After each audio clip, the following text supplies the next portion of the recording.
Salam perbankan. Pada kesempatan jumpa kali ini, saya ingin menyampaikan tentang peran, tugas, serta kewenangan dari Otoritas Jasa Keuangan. Yang ini merupakan bagian penting dalam dunia lembaga keuangan, khususnya perbankan. Tidak terkecuali juga berkaitan dengan mata kuliah akuntansi perbankan.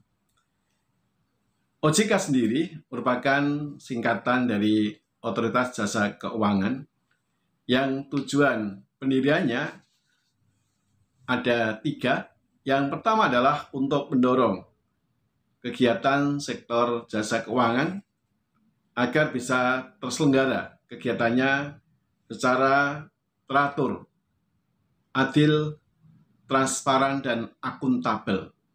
Ini merupakan tujuan yang pertama dari dibentuknya Otoritas Jasa Keuangan.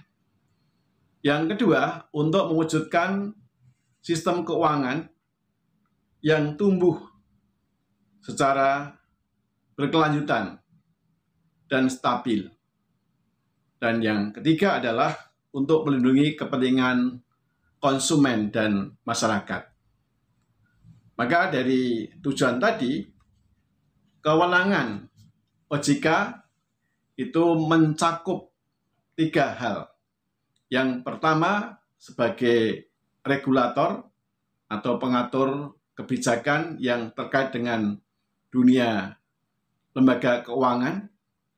Kemudian yang kedua, melakukan pengawasan.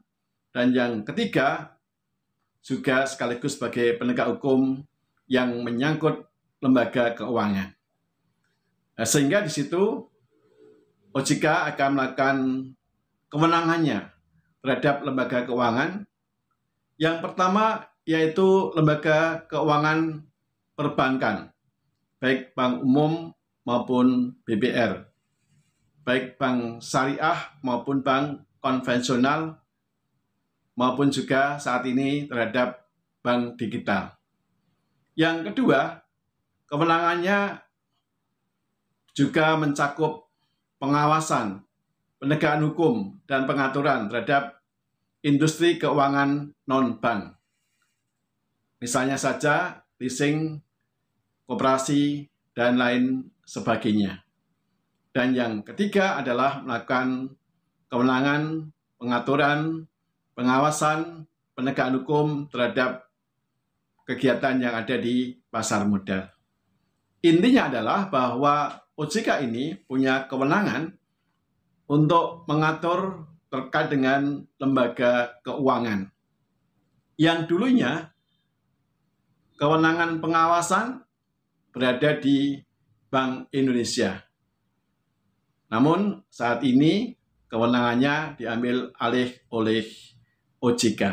Sehingga Bank Indonesia hanya berfungsi untuk bertindak sebagai bank sentral yang ada di Indonesia. Kalau kita mencermati di sini bahwa kewenangan dari OJK adalah mengatur lembaga keuangan, namun ada satu lembaga keuangan yang hingga hari ini belum diatur pengawasannya, penegakan hukumnya oleh OJK, yaitu koperasi. Koperasi ini dalam prakteknya belum diawasi oleh OJK. Padahal undang-undang memberikan amanah bahwa semua lembaga keuangan itu diawasi secara langsung oleh OJK. Ada apa dengan koperasi? Hingga hari ini belum diatur oleh OJK.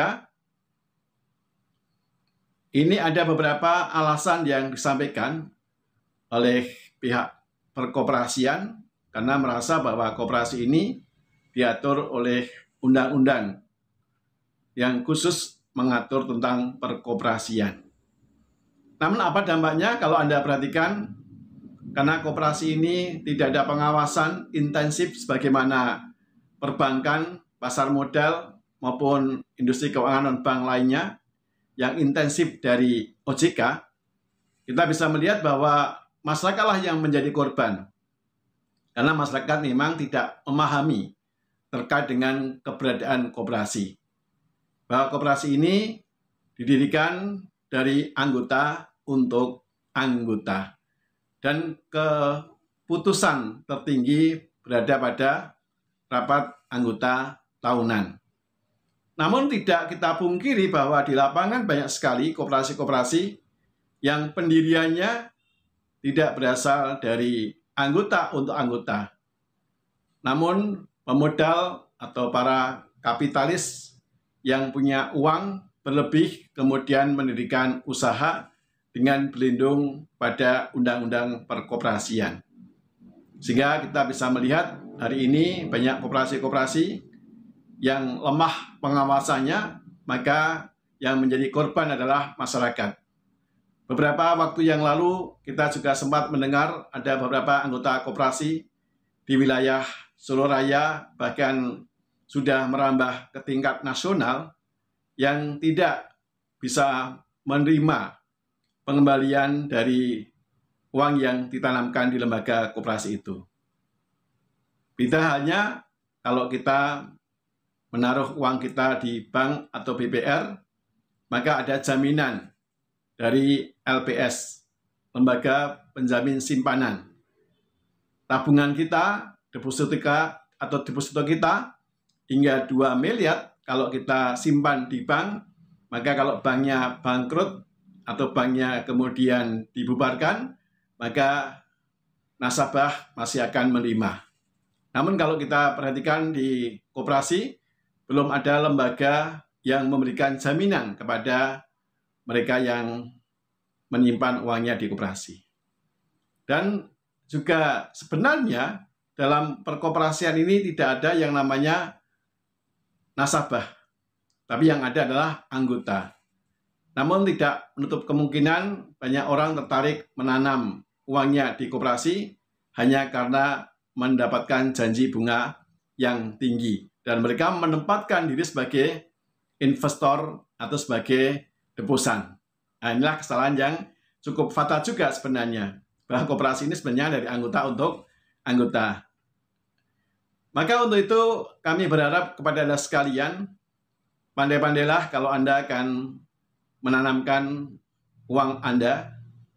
Kalau Anda punya uang yang berlebih, kemudian akan Anda simpan, saya sarankan Anda pandai-pandai untuk bisa melihat lebih dulu.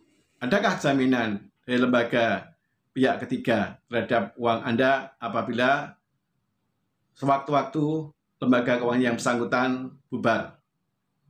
Kemudian juga bagaimana dengan pengawasan lembaga keuangan yang bersangkutan? Kalau kita menanamkan uang di bank umum, apakah yang konvensional, apakah yang syariah maupun di BPR, yang konvensional maupun syariah, jelas-jelas bahwa lembaga ini selalu diawasi oleh OJK, selalu diaudit oleh kantor akuntan publik, selalu diawasi oleh para komisarisnya. Dan lembaga ini sudah menggandeng pihak ketiga, yaitu LPS. Maka kalau Anda ingin menitipkan uang Anda, jangan hanya Anda tergiur dengan adanya suku bunga yang tinggi. Inilah yang kami sampaikan agar Anda memahami bahwa peran OJK dalam lembaga keuangan sangat penting sekali. Yang pertama, dia akan melakukan pengaturan terhadap kebijakan-kebijakan yang ada. OJK akan menyusun aturan-aturan kebijakan-kebijakan terkait dengan penyelenggaraan dari lembaga keuangan. Yang kedua, OJK akan melakukan pengawasan. Dan yang ketiga, OJK juga bertindak sebagai penegak hukum apabila terjadi penyelewengan dalam lembaga keuangan yang bersangkutan. Dalam kesempatan ini, maka saya ingin mengajak Anda untuk saling bertukar pikiran. Saya ingin mendengar bagaimana pendapat Anda. Yang pertama, terkait dengan adanya kebijakan pemerintah. Hingga hari ini, koperasi belum menjadi salah satu objek pengawasan dari OJK. Bagaimanakah pendapat dan komentar saudara terkait dengan kebijakan yang ada itu? Kami sendiri selaku seorang akademisi dalam setiap kesempatan selalu mendorong bahwa OJK harus melakukan tugas-tugasnya sebagaimana yang diamanatkan dalam undang-undang, bahwa dia mengawasi semua lembaga keuangan dan tidak terkecuali pada koperasi. Kemudian yang kedua, bagaimanakah agar koperasi ini betul-betul menjadi sokok guru perekonomian Indonesia dengan menerapkan prinsip-prinsip pengelolaan yang sehat. Dengan pengelolaan yang baik akan menumbuhkan kepercayaan kepada masyarakat. Maka sekali lagi yang kedua adalah bagaimana agar koperasi ini betul-betul bisa tumbuh sehat menjadi sokok guru perekonomian Indonesia. Dua hal itulah yang Anda harus jawab dalam kolom komentar di bawah ini. Sekian apa yang kami sampaikan dalam kesempatan kali ini. Salam perbankan dari saya, Suharno, dosen program studi akuntansi Universitas Slamet Hati Surakarta. Assalamualaikum warahmatullahi wabarakatuh.